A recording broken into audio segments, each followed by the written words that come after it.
Nuriye Seyer Yıkı Şülmegi Üzük. Bir avulda yıklarga yaratışın üttede yaka bir yigit yaşagandı. Avullarında onun işi bigirekler de yıklarga yaratışın bir kimde bulmagandır mühayim. Dik tuğanları anarga tuygan şu yıklarga irek bermegen şul. Üzleri kırga basugan, yaki urmanga işke gitseler, yakaga üy ışık üyüp kaldırganlar.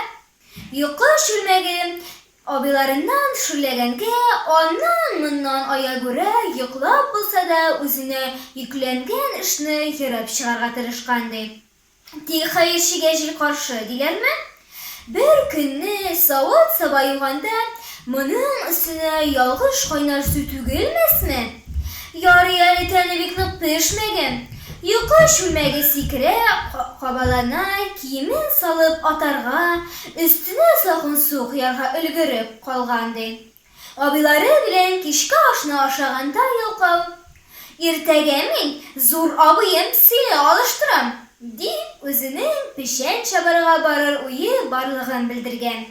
Özü işini tizrek bitirirmin de, İşmasam tabi hayat kışağında rahatlanıp yıklarmın deyip uylagan.